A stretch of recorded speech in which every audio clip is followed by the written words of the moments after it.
John, flashing back to February 2022 when the war broke out, there were many debates about the causes of the war, factors leading to the war. Of course, a lot of finger pointing and blaming at each other. And you are known in the Western world as almost the lone voice in blaming U.S. Obsession with the NATO expansion to Ukraine, which you pointed out for years has been viewed in Russia as a grave threat to its national security. Are you still holding that view? Yes, I think the conventional wisdom in the West has long been that Vladimir Putin was an imperialist and he was determined to conquer Ukraine and make it part of a greater Russia, or he was interested in recreating the Soviet Union. There is no evidence to support that, and all the evidence indicates that he was fearful that the West was trying to make Ukraine a bulwark, a Western bulwark on Russia's border. And the principal element of the West strategy was NATO expansion into Ukraine. Putin and his advisors made it clear for many years that this was simply unacceptable. And if the West continued to push NATO eastward into Ukraine, there would be serious trouble. And of course, that's exactly what happened. And I have no reason to change my view, because if you look at people in the West and people in Ukraine who talk about the possibility of a peace involving Ukraine and Russia, they automatically focus on the subject of NATO expansion and the question of whether Ukraine can be neutral. That tells me that my basic argument from the start was correct, that this is really, at its core, all about NATO expansion. Okay, NATO expansion now with 1 year past, almost past, about the war.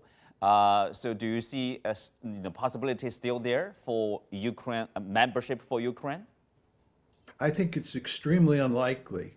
And I think that what's going to happen here is that Ukraine is going to be turned into a dysfunctional rump state.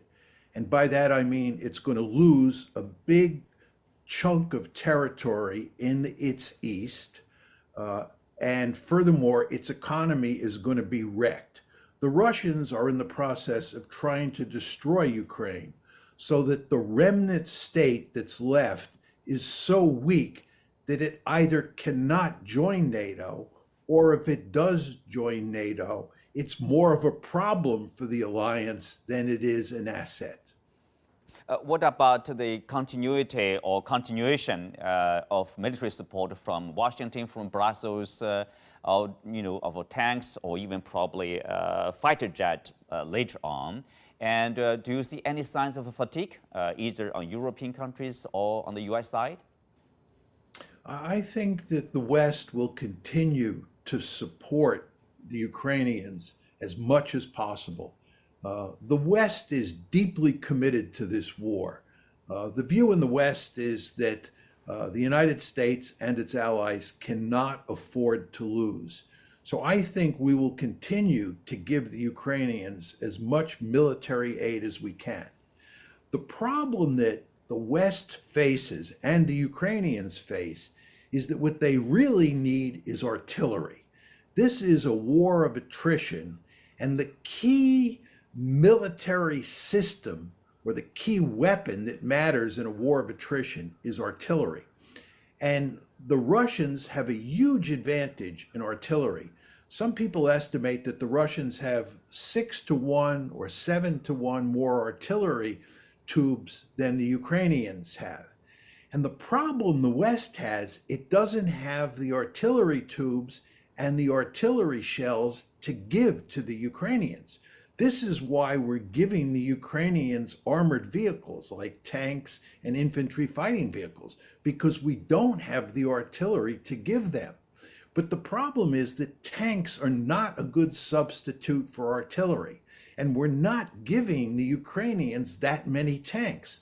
So all this assistance from the West doesn't really add up to that much. What is needed here is artillery. One final point on this, there's talk now, as you know, about the West giving the Ukrainians fighter pilots and giving, excuse me, the West giving the Ukrainians fighter aircraft that their fighter pilots can use. This is not going to help much at all. First of all, it's going to take a long time to train Ukrainian pilots to fly those F-16s or whatever Western planes are given to the Ukrainians. But the other thing is that the Russians have the most formidable air defenses in the world, especially weapon systems like the S-400. So I think even if the Ukrainians get some F-16s or other NATO aircraft, it's just not going to matter much. The fact is that they need lots of artillery, and they don't have that. And the war is not going good at this point in time for the Ukrainians as a result. John, you said that the West is deeply committed to the war and they cannot afford to lose. But I would say probably it's the same for the Russians. They can't afford to lose the war. It's about their, existence as a nation. So what's the final game? And at the same time, we heard of the talk of nuclear war. The threat seems to be increasingly. I'm not sure it's real, but there's a threat of nuclear weapons.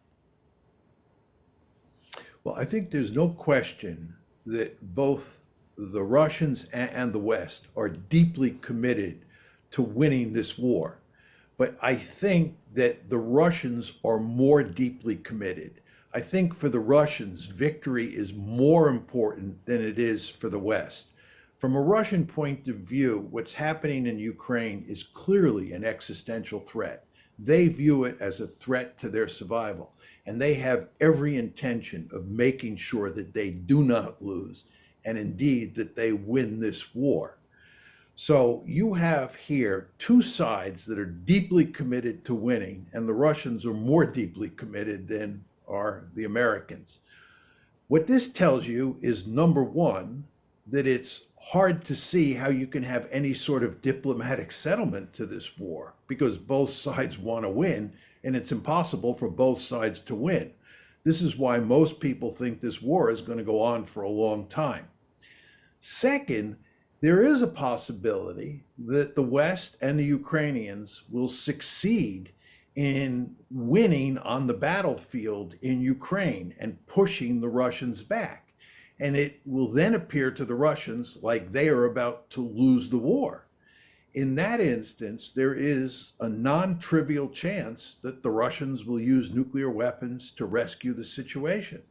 So one never wants to lose sight of the fact that there is always a serious possibility that nuclear weapons will be used in this war.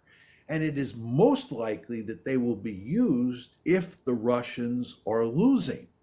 So we in the West are in this paradoxical situation where we are trying to defeat the Russians in Ukraine, but the more successful we are at achieving that goal, the more likely it is that nuclear weapons would be used. And that, of course, would be an unmitigated disaster. We do not want that to happen. All of this just tells you how much trouble we are in regarding this war in Ukraine. Of course, we used to know that there's a basic theory of mutually assured destruction.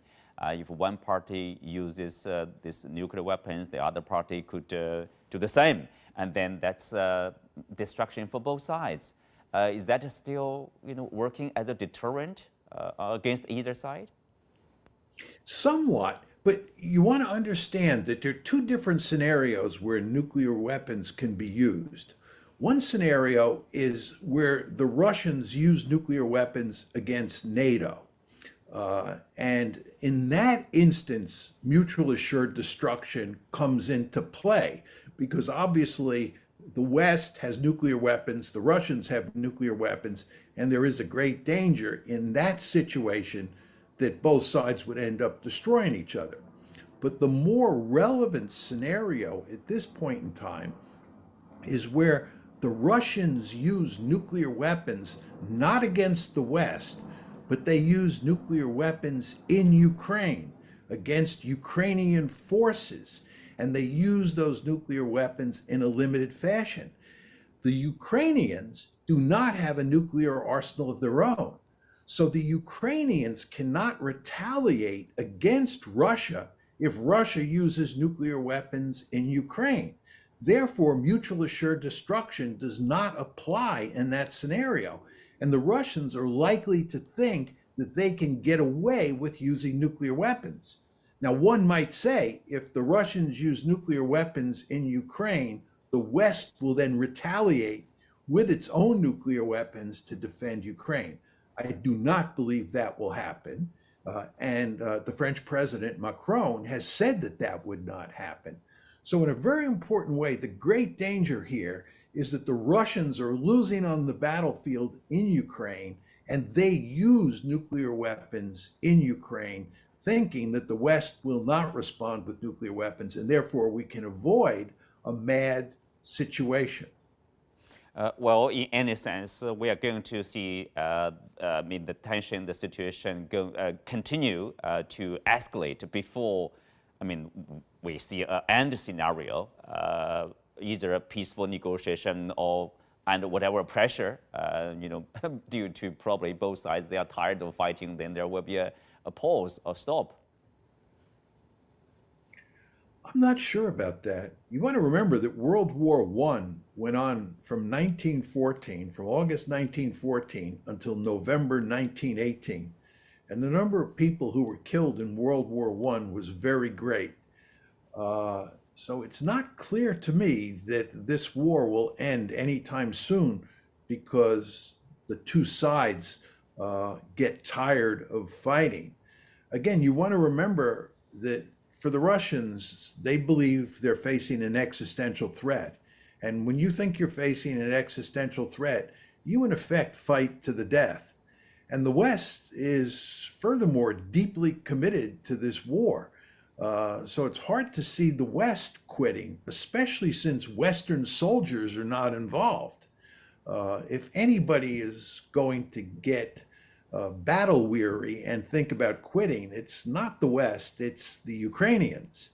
And the Ukrainians, of course, view what's happening as an existential threat themselves. So the Ukrainians have a deep-seated interest in fighting to the death. So when you look carefully at this, it's very hard to see how it comes to an end unless the Russians begin to score major victories on the battlefield and the Ukrainian military collapses, or unless the Ukrainians begin to win on the battlefield and the Russians use nuclear weapons, in which case both sides would go to great lengths to shut the war down very quickly. But neither one of those two scenarios that lead to an end to the war look likely at this point in time. And what appears to be likely is that you're going to have a protracted war. Mm-hmm. A protracted war.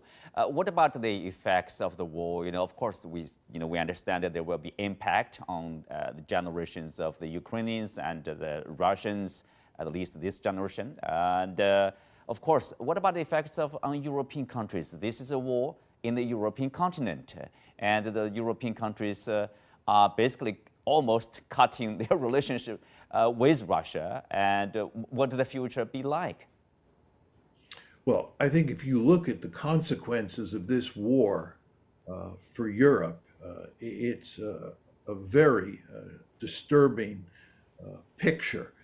I think that relations between Russia and Europe, and this includes not just Eastern Europe, but Western Europe, are now poisonous.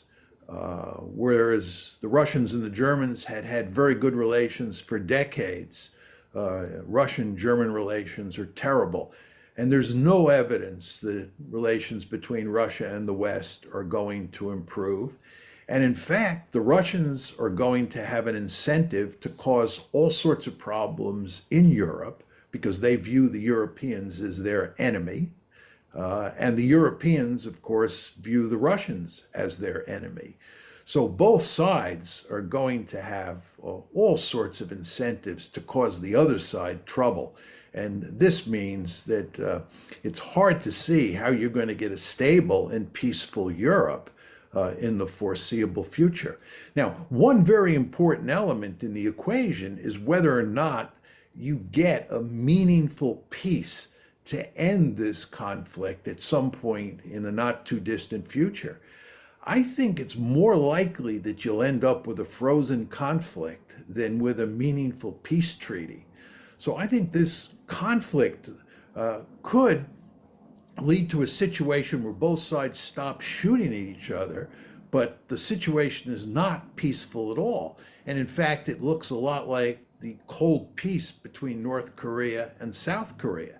And if that's the case, relations in Europe, stability in Europe, are going to be in terrible shape for the foreseeable future. Yeah, for decades, probably. Not that long ago, you were at a debate about the solutions to the crisis. You talked about two alternatives. One is, a neutral Ukraine. The other is to follow the Biden administration to double down on the sanctions on Russia. And tell us more about that, your choice in particular.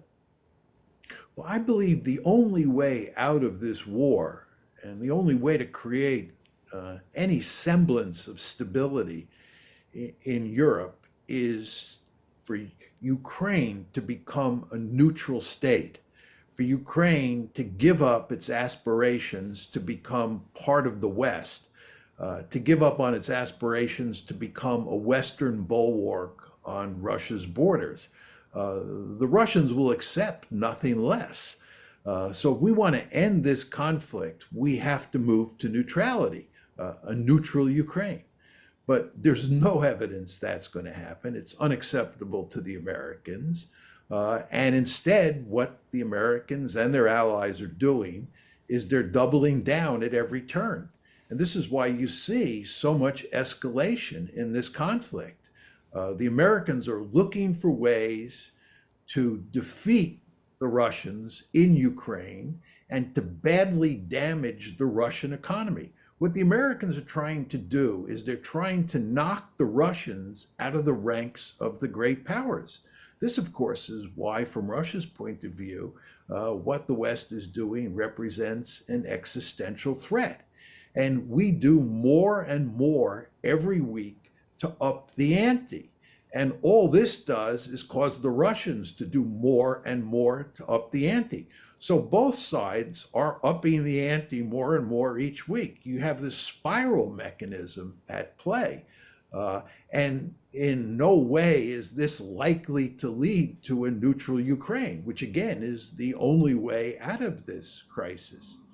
So where this all ends at this point in time is hard to say, but it doesn't look like it's going to end up in a neutral Ukraine, and therefore it doesn't look like it's going to end up with a meaningful peace agreement. Well, some say we are moving to a multipolar world, and of course with Russia basically defying the US will and the rise of the rest. Let's say, if you look at the global south, China, India, South America, Brazil, basically countries in the developing world, they are not following the Western countries to impose sanctions on Russia. And then they refuse to take sides on the war. And so they are choosing a neutral status in terms of the Ukraine conflict. Do you see there's a rise of a multipolar world? If that's the case, what's the impact of the war on the global order? I think there's no question that we are in a multipolar world. I believe we have been in a multipolar world since roughly 2017. And when I say we're in a multipolar world, I believe there are three great powers on the planet: the United States, China, and Russia. I believe Russia is the weakest of those three great powers. And I believe that China is a peer competitor to the United States. One does not want to underestimate how powerful China is and how much potential power it has. And this is why the United States has long been interested in pivoting to Asia. So you have three great powers at play in the system. We are in a multipolar world. Unipolarity is behind us.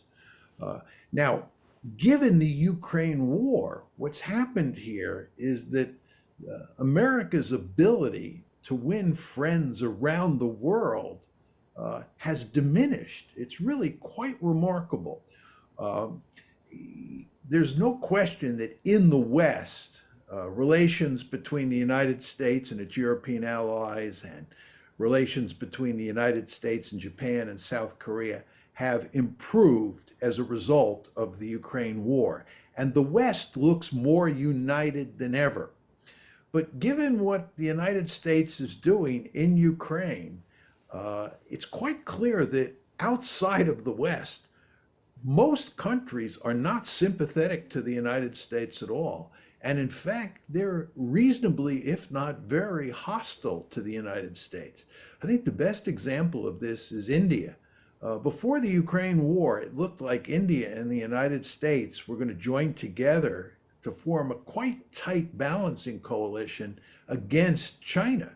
But once the Ukraine war broke out, given the history of good relations between Russia and India, the Indians have been very reluctant to side with the United States in any meaningful way against Russia. And indeed, one could argue that the Indians are siding with the Russians against the Americans over the Ukraine war. This has ramifications for the United States' ability to contain China, because India was supposed to be a key player in the balancing coalition against China. So if you look at what's happening as a result of the Ukraine war, what you see is that outside the West, the United States is not doing very well in terms of winning influence and getting countries to line up on its side against China. Well, you said the U.S. is not doing that well in winning friends. What happened, because the Trump administration certainly is gone, and we have the Joe Biden administration here. Well, the fact is that the Biden administration is, I think, on balance, somewhat more aggressive and somewhat more hawkish than the Trump administration was. Donald Trump, for all his faults, was not a warmonger. Donald Trump did not start any wars. And he makes the argument, and it may be true, that if he were the president instead of Joe Biden, that there would be no war in Ukraine. We can never know for sure whether that's true. But it does get at the point that Trump was certainly hawkish towards China, and he was certainly interested in containing China. There's no question about that. But other than his policy towards China, he was not remarkably hawkish by any means. Joe Biden, on the other hand, is hawkish across the board. He is very interested in pursuing an aggressive foreign policy. And by the way, if you look at American policy on Ukraine from January 2021, when President Biden moved into the White House, up until when the war broke out in February of 2022, what you see is that Joe Biden was becoming much more aggressive on the Ukraine issue than Trump had been. And it was Biden's aggressiveness on the Ukraine issue that played a key role in leading to the war breaking out on February 24th of last year. So you do not want to underestimate how aggressive Biden was toward Russia on the Ukraine issue. And of course, he's been every bit as aggressive towards China, if not more aggressive toward China, than his predecessor, Donald Trump, was.